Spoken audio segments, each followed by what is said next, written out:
Assalamualaikum students, this is Aisha Fatima. So today's our topic is renewable and non-renewable sources. Renewable और non-renewable sources के बारे में हम लोग जो है वो आज पढ़ेंगे।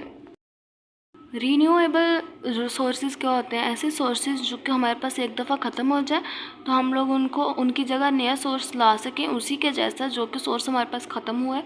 ऐसे सोर्सेज जो हमारे पास रीन्यूएबल सोर्सेज होते हैं। दूसरी तरफ नॉन रीन्यूएबल सोर्सेज हमारे पास वो होते हैं जो कि अगर एक दफ़ा ख़त्म हो जाए तो उनको नए से रिप्लेस करना बहुत मुश्किल होता है। तो ऐसे सोर्सेज जो हैं हमारे पास एनर्जी के, वो नॉन रीन्यूएबल होते हैं। The sources of energy which are replaced by new one after their use are called renewable energy sources। ऐसे सोर्सेज जो कि हम लोग नए से रिप्लेस कर सकते हैं, उनको इस्तेमाल करने के बाद वो हमारे पास रीन्यूएबल एनर्जी सोर्सेज होते हैं।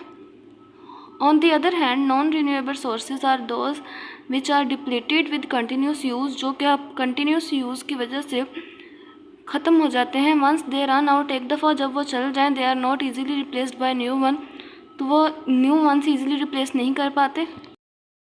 वंस दे रन आउट, जब एक दफ़ा जब वो चल जाएँ, दे आर नॉट ईजीली, आसान नहीं होता उनको नए से रिप्लेस करना। सोर्सेज जो मिसाल के तौर पर हाइड्रो इलेक्ट्रिसिटी, ऐसी बिजली जो कि पानी से इस्तेमाल की हो, वो ख़त्म हो जाए, हम लोग पानी से वो बिजली दोबारा बना लेते हैं। सोलर एनर्जी, ऐसी एनर्जी जो कि सूरज से हासिल की हो, अगर सूरज से हासिल की हुई एनर्जी हमारे पास ख़त्म हो जाए तो हम लोग उसको दोबारा बना लेते हैं। विंड एनर्जी, ऐसी एनर्जी जो कि चांद से हासिल की हो, अगर वो ख़त्म हो जाए तो हम लोग उसको दोबारा हासिल कर सकते हैं। टाइडल एनर्जी जो कि विंड एनर्जी जो कि हवा से की हो, और टाइडल एनर्जी जो कि चांद से हासिल की हो, अगर हमारे पास ये एनर्जीज ख़त्म हो जाए तो हम लोग उनको दोबारा हासिल कर सकते हैं। Wave energy and geothermal energy जो अगर हमारे पास ख़त्म हो जाए तो हम लोग उसको लहरों और गर्म पत्थरों से दोबारा हासिल कर सकते हैं, renewable. They replaced by new ones, हम लोग उनको नए से रिप्लेस कर सकते हैं। For example snowfall and rainfall. Snowfall और रेनफॉल हमारे पास जो है वो कंटिन्यूस प्रोसेस है, ठीक है, वो चलता ही रहता है। Therefore water supply to the reservoir of dam for generation of hydro electric power will never end up.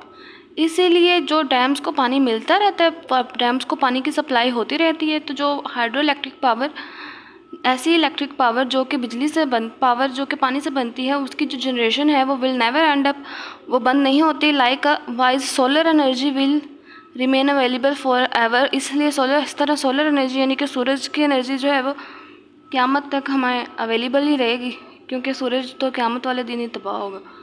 Same in the case with wind and tidal energy. इसी तरह हवा भी चलती रहती है और चांद भी हमारे पास है मौजूद, तो वो एनर्जीज़ भी हमें हासिल होती रहती हैं। These are not going to run out in future. वो फ्यूचर में तबाह होने से ख़त्म नहीं होंगी हमारी, यानी कि हमारा जो मुस्तकबिल है उसमें ये जो एनर्जीज़ हैं वो तबाह नहीं होंगी।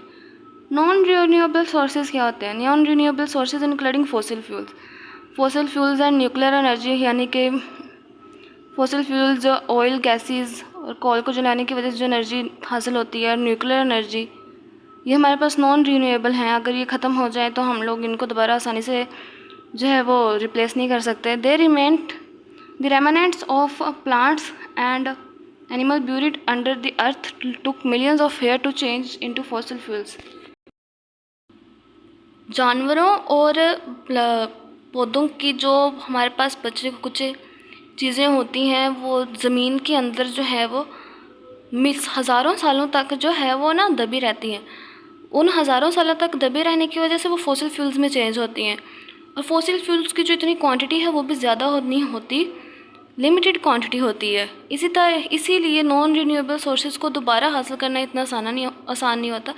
Once they are used up, एक दफ़ा वो यूज़ हो सके तो it will take further millions of year to form new ones. एक दफ़ा अगर वो यूज़ हो जाए तो हमें जो उनको दोबारा हासिल करने के लिए मिलियंस ऑफ ईयर्स जो है वो इंतज़ार करना पड़ेगा। Similarly fuels for the nuclear energy are also limited.